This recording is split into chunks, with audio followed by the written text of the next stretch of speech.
Sorry, my Zoom thing disappeared. Okay, are we good? Yep. All right, awesome. Hi, everyone. I want to welcome you all to our Thursday Thoughts panel.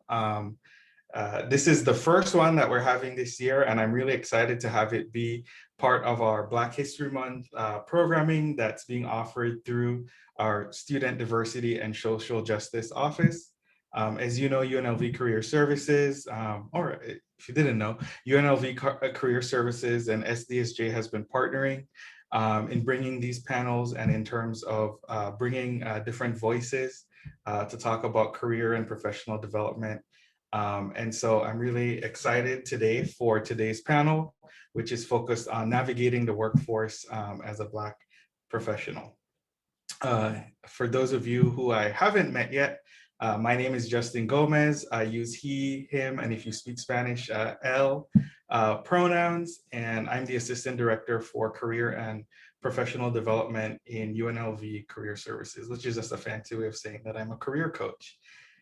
So our virtual community agreements today is just, please keep your microphone muted. That'll help to ensure that our communications remain smooth and clear today. I believe we already have the captions on. If you can keep your video on, it helps us to kind of remain engaged. I also understand that Zoom fatigue is real. And so, if you need to turn it off or take a pause, that's okay. But it kind of helps us, and our presenters today to remain engaged with you. Feel free to ask any questions you have for our panelists or via the chat. If you're not comfortable just typing in so everybody can see it, feel free to throw that question over to me or Dr. Wright, and I'll let him introduce himself in a little bit. You can also message us in a private message. And are we recording today's presentation? Yes, I believe we are. Okay, sorry. We are. We are. All right. So with that, I am going to turn it over to Dr. Wright to help introduce our panelists today and get us started. All right. Hello, everyone. My name is Dr. Kevin Wright. I use he, him, his pronouns, and I serve as the Assistant Director for Student Diversity in the Office of Student Diversity and Social Justice. During this session, we will be receiving word, insight, and expertise from 4 prominent Black professionals from 4 potentially different industries. So we have Marika, Kiera, Cameron, and Caleb. However, I do not want to speak for them directly, so I'm going to have folks essentially start off with some brief introductions where you are going to share where you work currently and what does your role look like on a day-to-day, starting with Marika. Awesome. Thank you all so much for having me. Hi, everyone. I'm Marika Peoples. I currently work with Fulfillment Fund Las Vegas. We're a college access nonprofit organization where we work with high school students at Shepherd High School, Democracy Prep, and Crystal Ray, helping students prepare for college or exposing them to the option of college and college access. I currently serve as the Digital Marketing Associate, and prior to this, I was a college access program advisor. So this role is fairly new for me. I started back in July. But yeah, I'll talk more about what I do later down the line. I'm gonna popcorn it over to Cameron. Well, actually, not just yet, Marika. My bad. No, you good. That's for later on. But thank you for taking that initiative. So yeah, now we're gonna move on to the next panelist, Kiera.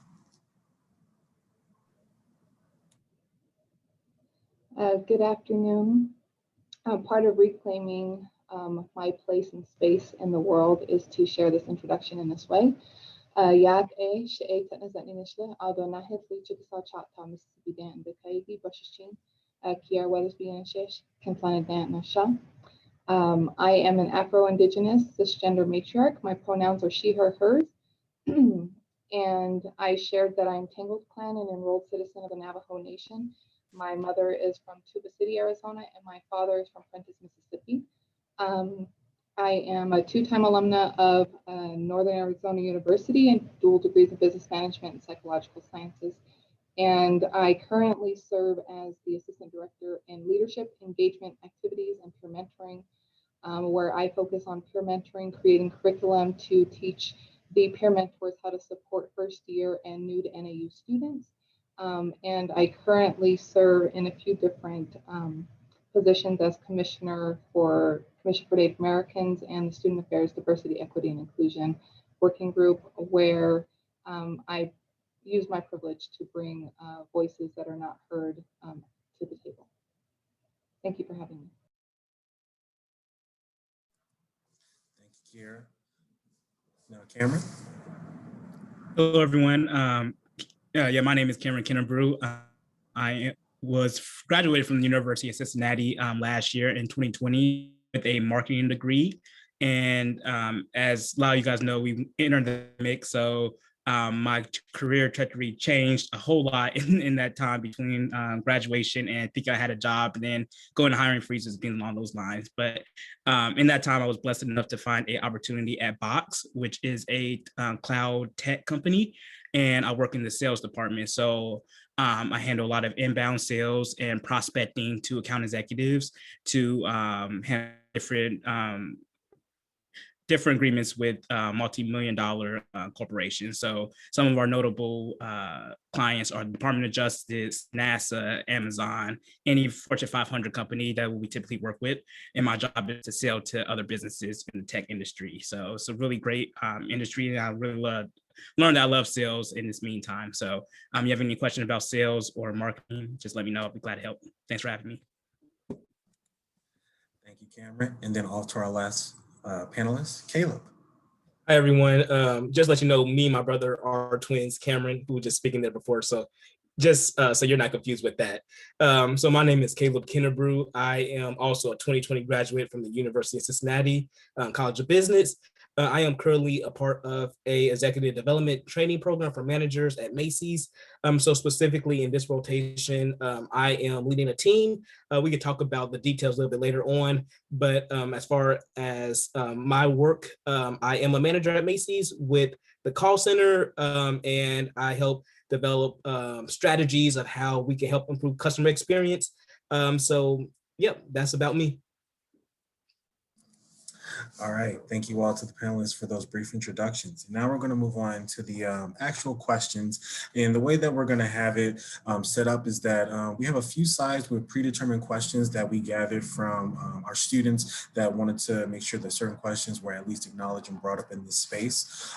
Even though there's going to be a series of questions on the upcoming slides, the way that it'll work out is that a panelist will start, whoever that may be, and they answer one of the questions on the screen, and then they will popcorn it over to the next panelist, and that panelist can either answer the exact same question from their perspective, or they can answer one of the other questions on the screen. And then we'll just go back and forth a few times with that, and then save some time for you all to ask any questions right here live in the moment.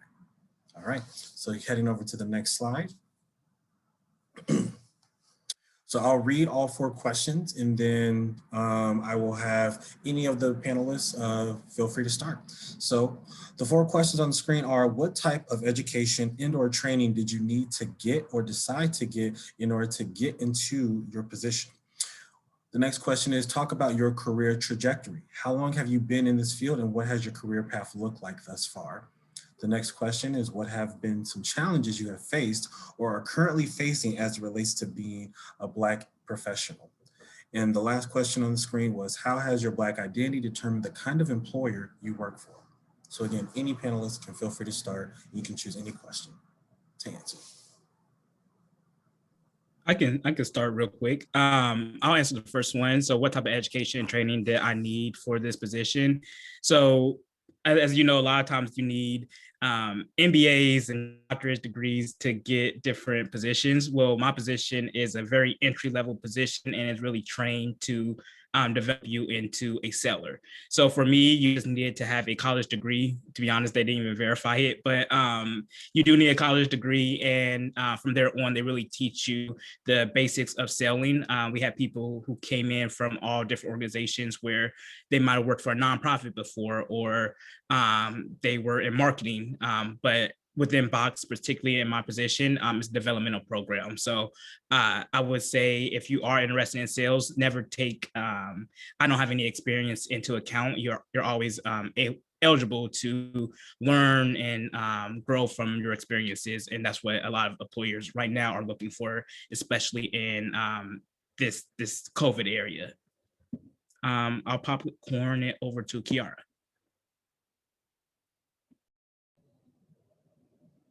So I shared a little bit about the post-secondary degrees that I received, but I also think that it's important to acknowledge when I was first starting out that I received a lot of misinformation from educators in high school, and kind of told me that I would not amount to much of anything. And so I absorbed that and believed it and dropped out of high school.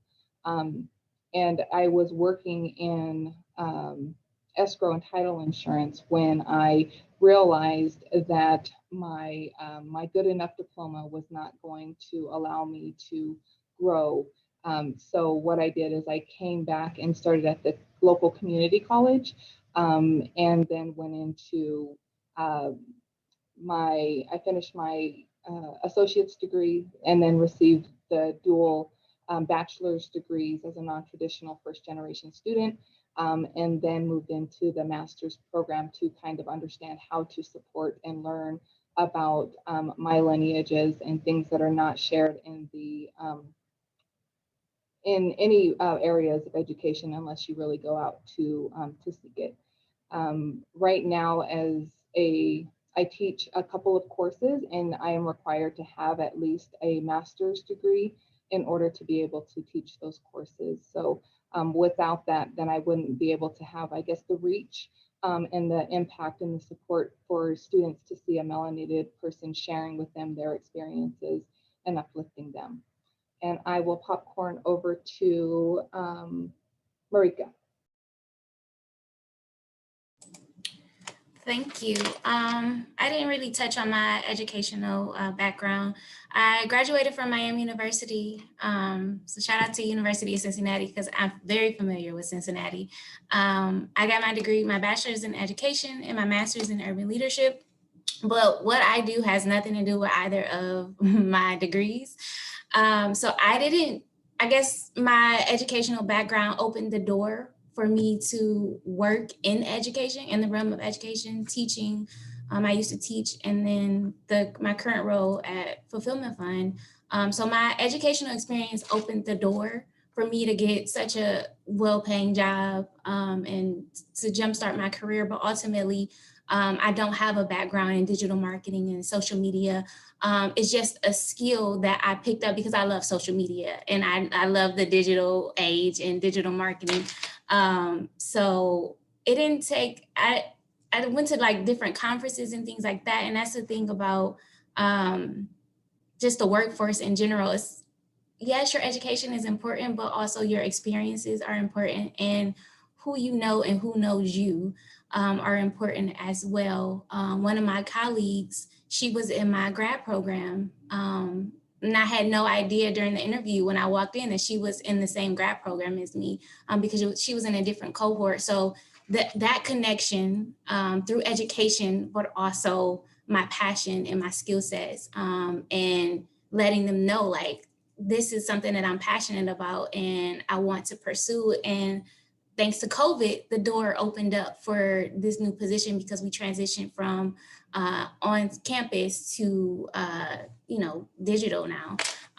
And so it's about your education, but also about your experience. So throughout college, grad school, wherever you are right now, like make sure you're building those connections in the career field that you're interested in, because it's definitely about those connections and those skill sets. Make sure you're building up your skill sets.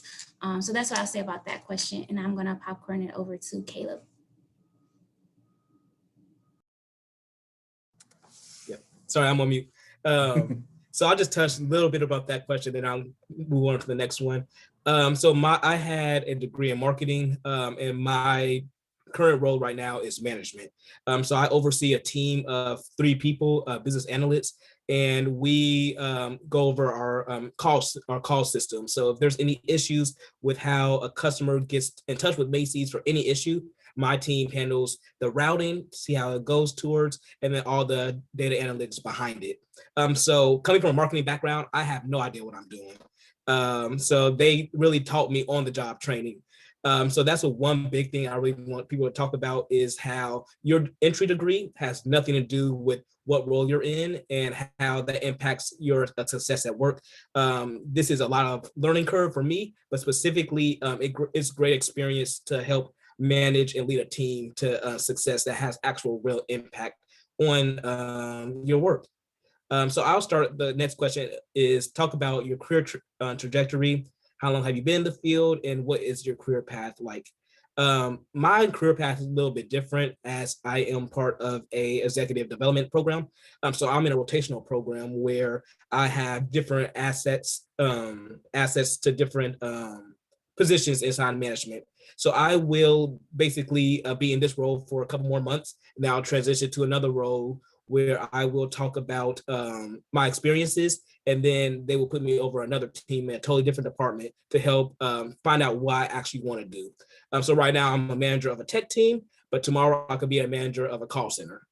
So my plan right now is to stay on this track to see exactly what I want to do, because in life I still don't know what I want to do, even though I do have this position. So this is a great position for me because it allows me to test my feet in the waters after graduation and really find what I want to do and be passionate about a career. So with that being said, I will popcorn over to Cameron. Cool. I'm trying to touch on something that hasn't been talked about. So one question that hasn't been really answered is, how has your Black identity determined the kind of employer you work for?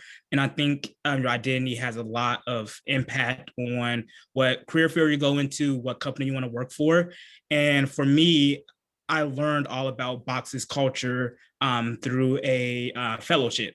So pre-COVID, but like February-ish, maybe January, I had applied for a fellowship. And a little bit background about myself is I had an internship with Eli Lilly, which was a pharmaceutical sales company. And I thought, oh yeah, for sure, I got this job. There's no way. I did great. I talked to the doctors all the time about the medication. Turns up, I didn't get the job. So I'm like, okay, let me figure out what I want to do in life. Graduation's coming up, and there's a lot of different opportunities out there. So January, I started looking for different jobs, and then people from my previous internship had messaged me, say, hey, have you heard of Box? They have this fellowship where you can go fly out to their headquarters. It's a week-long program during our spring break where you can learn all about Box and tech. So I'm like, cool, I want a free vacation. A lot of college students say, I want to have fun during spring break. This is the perfect opportunity for me to experience a professional but fun trip. Well, COVID happens. I get accepted to the program, and COVID happens, so that's eliminated, and they move it to a virtual program. So in there, it gave me a better mind to focus on what they had to offer. And this program was pretty much saying that we recognize we have a problem. There's no Black people or people of color really working in tech sales. When you looked at the percentage, there's about 1.5% of Black people who are in tech sales, and at Box it's only 2%. So they're really doing an effort to get more people into sales, definitely in the tech industry, because as you know, a lot of people don't think about going in to say, I want to be a tech salesperson. But after going through that program and really learning about their initiatives and their ERCs, which stands for employee resource communities or employee resource groups, I found like, oh, this is a very, very well-paid job, and 2, they have a culture that you really want to join. And as you can see, like my background is all about Black History Month, and I'm part of the ERCs, which is called BEN, which is the Black Excellence Network. And it's really just a community of like-minded people in the company, Black individuals and allies to really come together and make the culture of what it is. So when it comes down to, did my identity have anything to do with my job? At the time, no. I just wanted a job. I'm still living at home. I just graduated. But as I got into that position, I have found that your identity does find a place into the workplace, and you really have to find your community within that that field. So with that being said, I'll pass it over to Kiara again.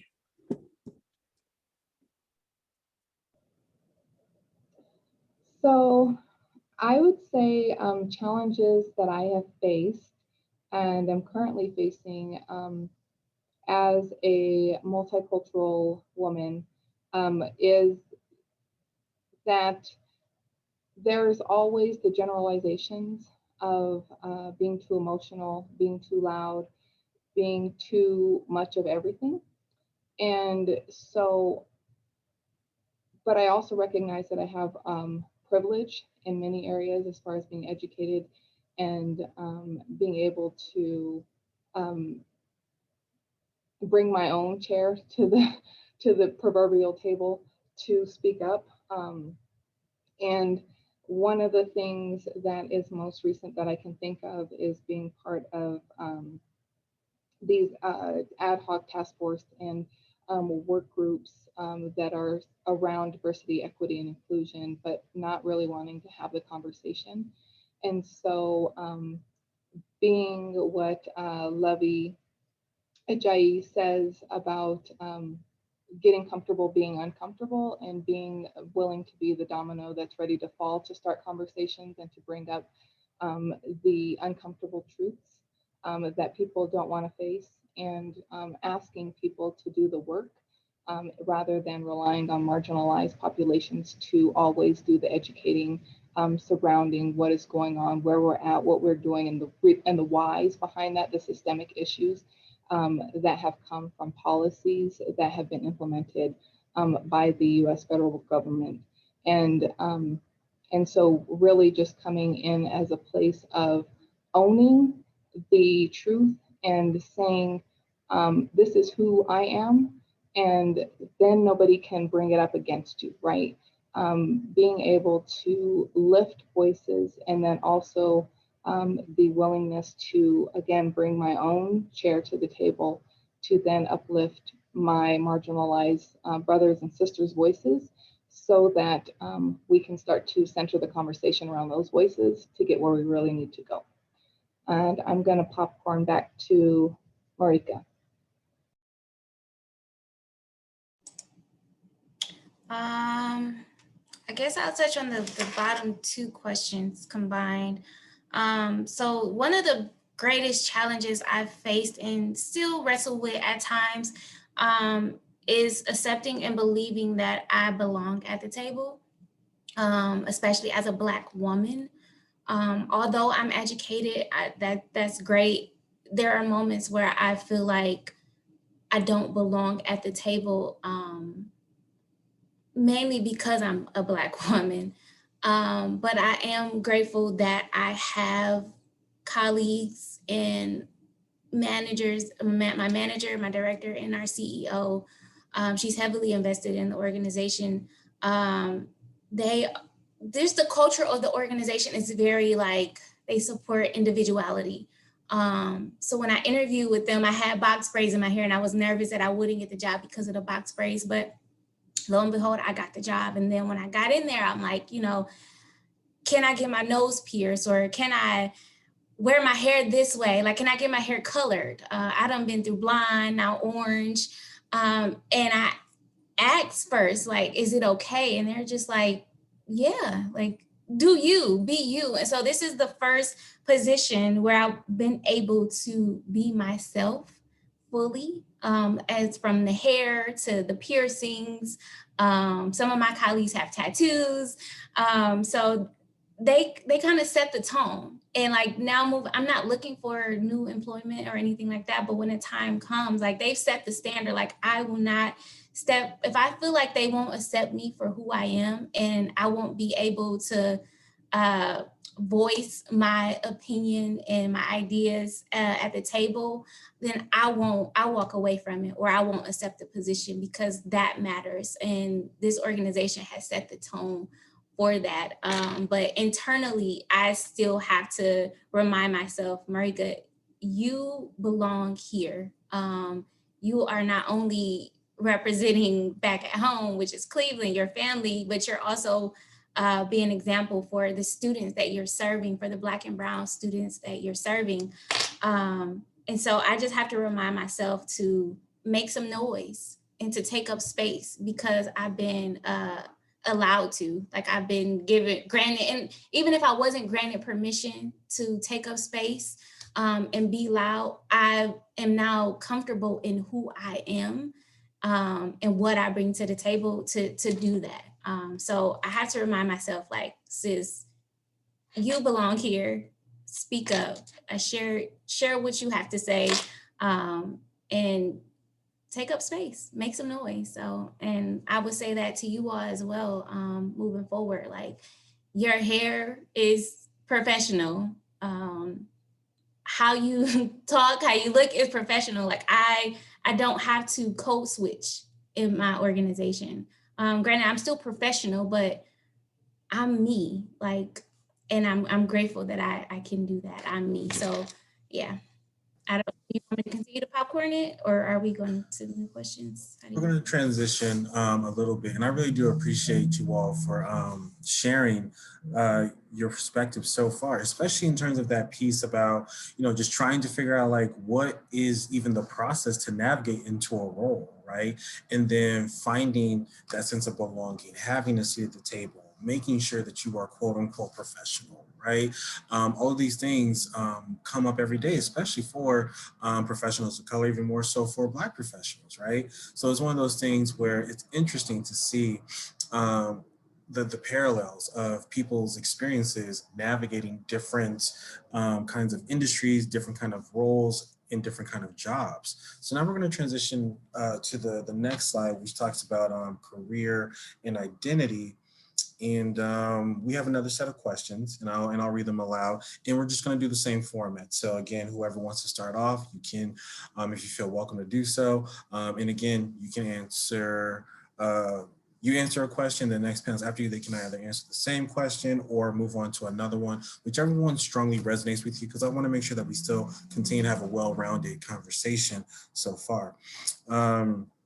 So the questions on the slide are as follows. The first one says, how do you navigate workplace politics? Does your Black identity determine how you show up? The next one says, what has been your experience in light of COVID-19? How have your daily work routine shifted, if at all? What did the response look like from your employer in regards to COVID-19? The next one says, while this session may focus on your Black identity, which of your other identities are important when considering your career trajectory? And the last question says, did you have mentors help you get to your current position? If so, what role has mentorship played in your career trajectory? And now I welcome any of the panelists to start us off with any of the questions. So I think I can start. I'll start with like the COVID-19 experience. So coming out of college, my last year was cut. I won't say cut short, but it was cut short because of COVID. We didn't get a graduation. So like all that traditional stuff we didn't really get to do.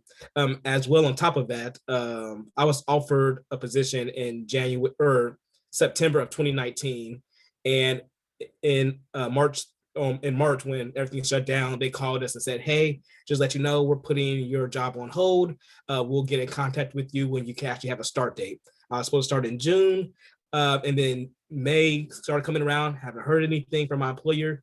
June came around, didn't hear anything at all from my employer. And then July came and they said, hey, just let you know you still have a job, but we're just waiting to see how that goes. So it was a couple months of me just not knowing if I had a job, what I should do, how I was gonna pay anything, pay these loans out. So that was like a big worry for me, specifically how everything was translated to me to see if I actually had a job. And then September came around and they said, hey, can you start next week? No any introductions. So it was very chaotic and things were changing at a rapid pace. And I really learned that sometimes you have to be okay with the inconsistencies of how corporate America works, because at the end of the day, it's all about business needs. And that was one thing that I was always told, that nothing is actually like stable. But if you do your work, you can be as stable as possible to make sure nothing does change. So thankfully I was blessed to start, but it was all remote. So I have never met my employees. I have never met my manager in person. The only time I've interacted with them was through a screen and through Microsoft Teams every single day. So that was a big learning shock for me. But overall, I really enjoy it because it really pushed me into the culture, just to know that I have to take responsibility for my own learning. There is different challenges when it comes to starting a job completely remote. But I always tell people that this is just a different way of challenging yourself. So I know when I go into the office eventually that I will be above the game of where I would have been if I just started just shadowing people long before. So that's one big thing, is still trying hard to build connections with people at my job. I only talk to my team. I talk to a couple people outside of my team. But other than that, I don't really have any connection with the culture of my job. And that's one thing I'm really challenging my team and my corporation to actually address, because there is a big learning gap when you don't actually get to meet your coworkers. It's always work, work, work, and that's it. So that's one thing I would tell you all just to be prepared for if you are going to this virtual setting. I don't know how long it will be, but that is a different aspect that people really haven't learned to navigate as fully as possible yet. But at the same time, there's still great benefits of being in an all virtual environment. So that was the response was for my company. Everything is still completely remote. It's a great learning experience, but at the same time, it is very challenging, to be frank. And then I'll pop it over to Mauricia. Thank you. It's Marika, by the way. I am going to go ahead and answer the question about navigating workplace politics. I have learned to pick and choose my battles. I don't put my energy into every battle anymore. I used to, but now I don't, because one is not worth my mental health, because it was really trying to fight every battle, was really like messing with my mental health and my sanity, and especially working at home, like working from home. So work is in my safe space, like my, my comfort zone. And so I pick and choose my battles. Although I am, allowed to be myself, I recognize that politics still exists no matter what industry you're in. And learning when to just let it go and let whoever the higher ups deal with it, let them deal with it. And putting my energy into something else. Like I've learned to when to speak up and when to just walk away from it, because sometimes it's really not worth putting the energy into it, because I'm like, my focus is the students that I'm working with first and foremost, and not all of the other mess behind the scenes. So that's how I deal with the politics. I just pick and choose my battles, and I decide when it's meant to fight the battle and when it's meant to just let it go. And usually it ends up playing out the way it should have. I'm not trying to say too much, but it usually plays out the way it's supposed to play out. So I just sit back and keep my mouth closed and speak up when necessary. But I don't let them silence my voice. I just pick and choose. I determine when I speak and when I don't speak. So yeah, I am going to popcorn it to Kiara.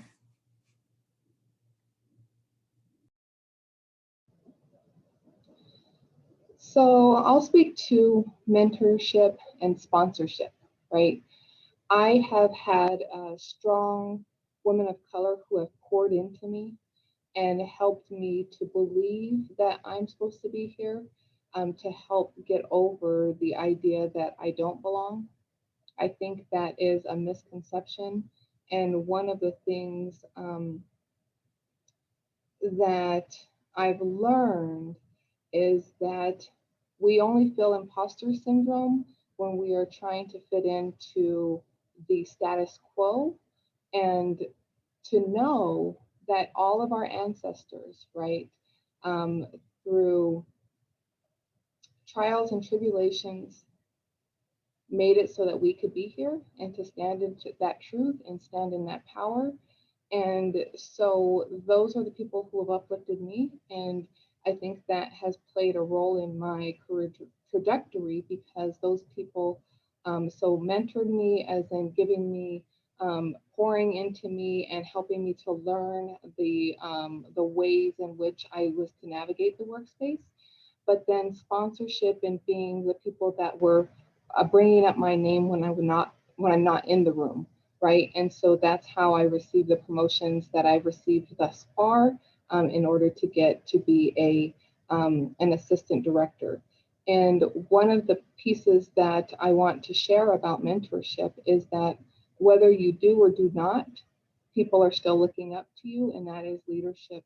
So as you're navigating in Zoom, if you're not in person, students are watching. And if there are other employees in the company who are also Black, Indigenous, people of color, they're also watching. So I think that that's really important to acknowledge and understand that, especially as you move up in the world, that people are noticing and that they are learning how to stand in their truth, but also how to navigate the world. And you'll start to see that those people will reach out for your mentorship, and hopefully your sponsorship as well. So I'll popcorn over to Cameron. Yeah, I definitely agree with everything everybody else has said. When it comes to mentorship, that's what I really contribute, me being the position that I am in right now, is through all the mentorships that I've came up to. So a little bit background about myself was went to University of Cincinnati, and within college, I was a resident advisor.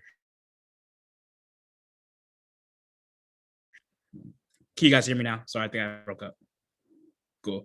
Yeah, so a lot of my mentors, it started off in college, and I started having mentors who were in business and things along those lines. And then I joined across Alpha Phi Alpha. And there I got a whole sense of brotherhood who looked out for me in different industries. You know, when I was in my internships, they showed me that all the different career fields I could have went into. Now, me being the field I am now, that program that really introduced me to tech sales, we were introduced to a mentor, and she has really guided me into the salesperson I am today. As you know, going into a brand new industry where you have no experience, no idea what's really going on, and definitely from work from home, remote setting, we don't see anybody. It's extremely challenging. The first couple of weeks in my job, I was just looking around, looking over my shoulder for help, and nobody was there. It was just me in my room by myself. So I really had to really reach out to other people to make sure that I was being successful.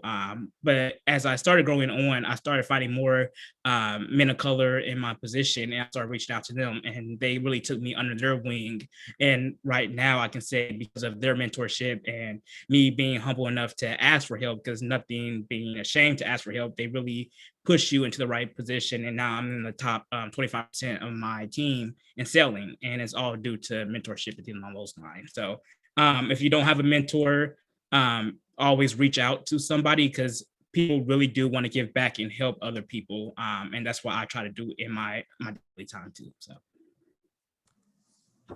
All right, thank you so much again for that continued perspective. And we're going to transition into the next slide,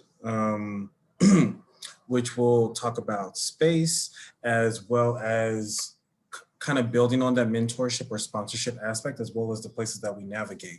But before we get into these questions, I do want to acknowledge the question that just got brought up in the chat. If panelists, if you feel comfortable, please share your insight. The question is, in positions or jobs where there are few BIPOC employees, have you ever been expected to be the voice of all BIPOC? And how have you dealt with that? And for anyone that is not familiar with the term BIPOC, that stands for Black, Indigenous, People of Color.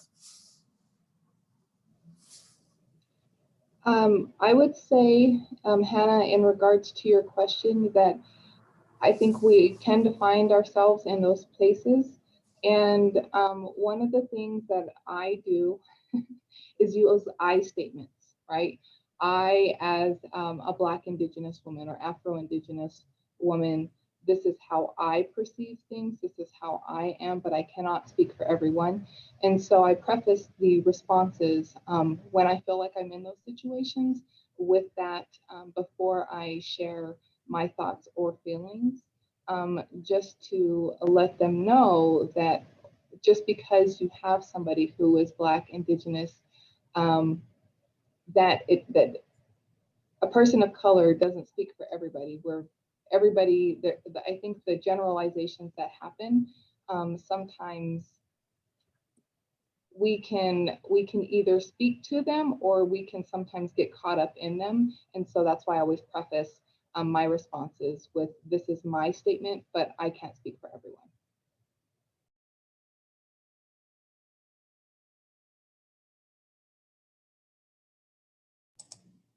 I'll kind of touch on that really quickly. I will say this, although it can be frustrating to feel like you are looked at, as the voice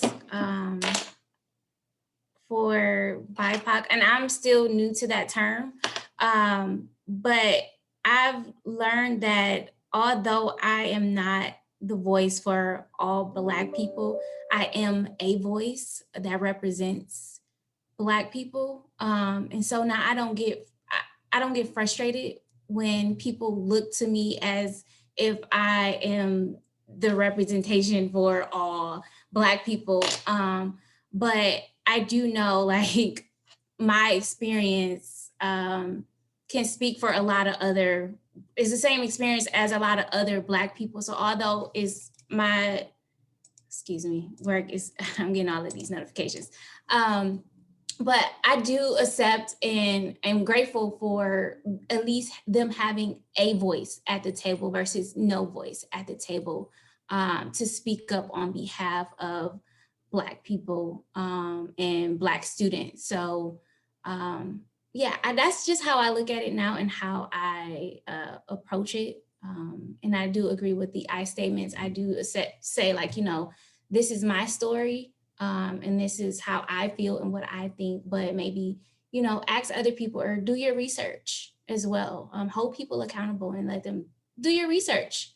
Talk to other people, because I don't represent just the entire culture. So do your research. But yeah, I am grateful that I am at least one voice at the table. Yeah. So am I popcorn in it? Or are we? Oh, I can take it. Okay. So I'll just touch on that one aspect just a little bit different. Just because in my role specifically, I always tell people that I don't speak for all Black people, but there's a way for me to be an advocate for the Black employees at our position also. So specifically my department, it is a very diverse department. But when you get to the management level, there isn't really that much diversity. So you can see all these very diverse faces throughout the work, but the people who are actually making the decisions and people who actually make changes in culture, they don't look like us. So I really take that as an opportunity to help spread some of that voices of what their people are telling me. When you're in the work world, I wouldn't say there's like that secret chat, but it's like always that person who feels more comfortable to talk with you because they understand what's going on. So there's like I oversee a team of people, and they're all in their 50s and 40s, and they're all white, and a couple of people who look like me.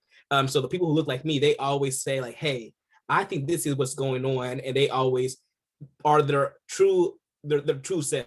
They don't really filter themselves around me because they understand where I'm coming from and where they're coming from versus them telling their issues to another manager who does not look like them. So I always take it as a part of a privilege to be able to help spread what people are actually talking about, which they don't talk with their counterparts. So when you are in those positions, I always try to give back as much as I can, because sometimes you're that one voice that can change the culture. So that's just one thing I always tell people, even though sometimes it is tiring, it's not your job to educate others. But other times sometimes I feel like it's my duty to advocate for people who otherwise would never have that experience to change the culture. Yeah, and I definitely agree with that. I know within my position, like I mentioned before, within tech sales, there's only 1.5% of Black individuals in tech sales. So when I went through my interview process and saw all my panels, they all look the same. Everybody who hired me, they all look the same. There's not one person of color or a diverse face in general. So once I got into the position, I had brought it up during our evaluations, like, hey, I noticed that we always talk about we want to promote diversity and bring other faces or other diverse cultures within Box, but I only see the same people are getting hired. Our whole New York team that we work with, they're all either white male or white female. There's not one person of color.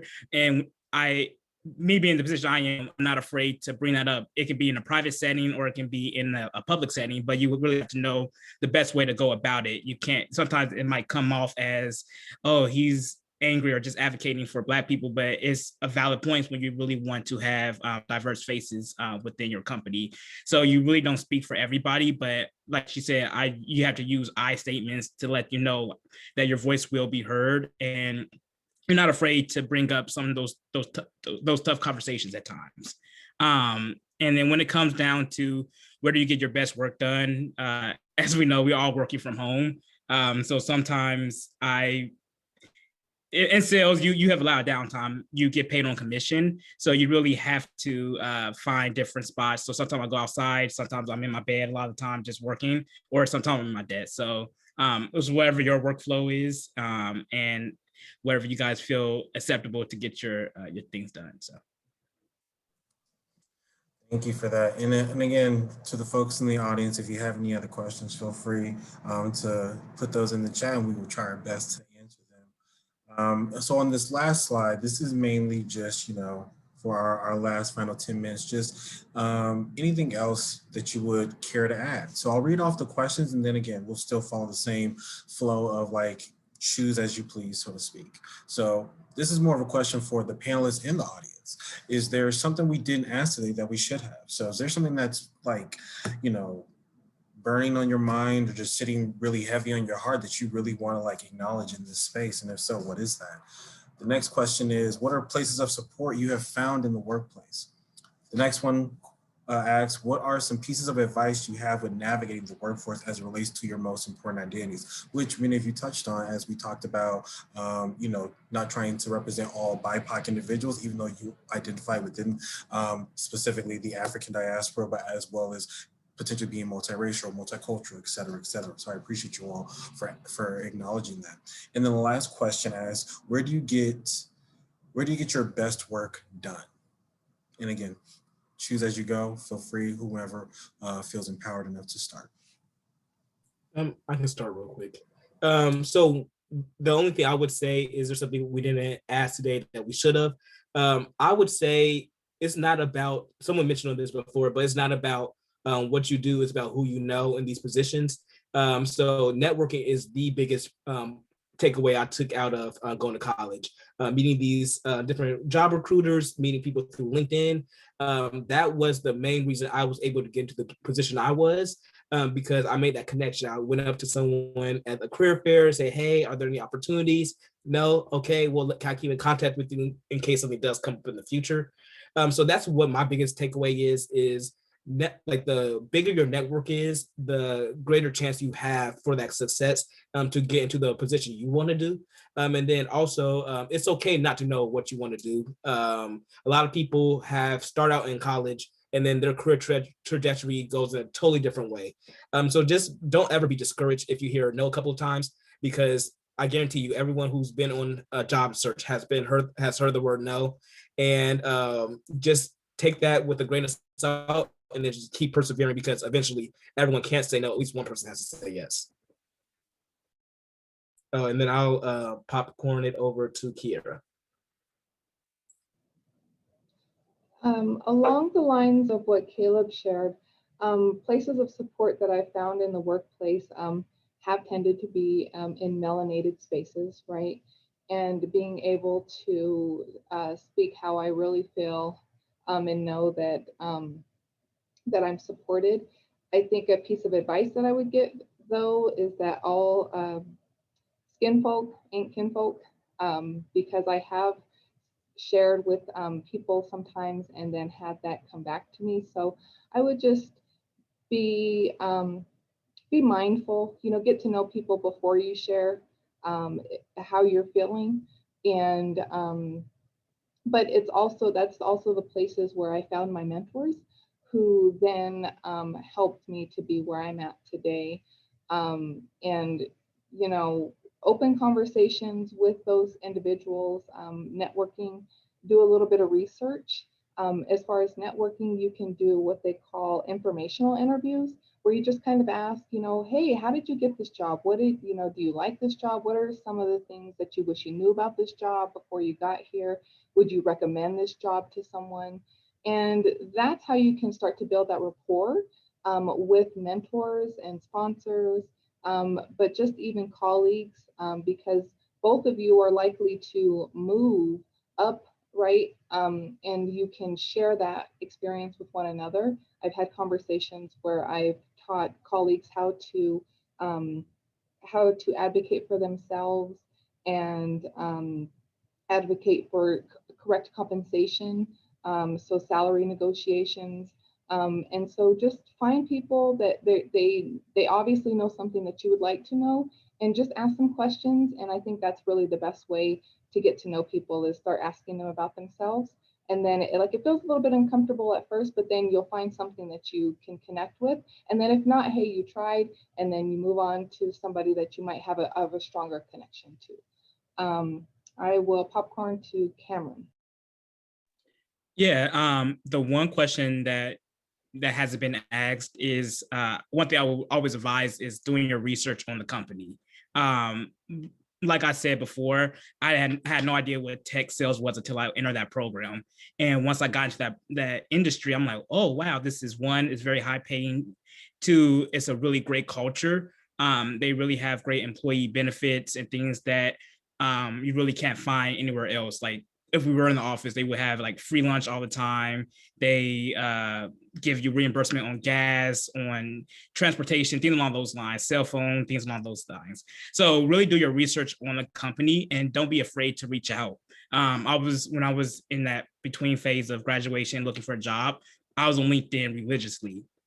I would add people who I had no idea who they were, but I would just want to pick their brain on how they got the position and see if they had any opportunities open. So if you have any other questions on tech sales or the tech industry, feel free to let me know. I'll put my LinkedIn in the chat. You can feel free to connect with me, and I would love to talk about it later on. But I'll pass it on to Marika.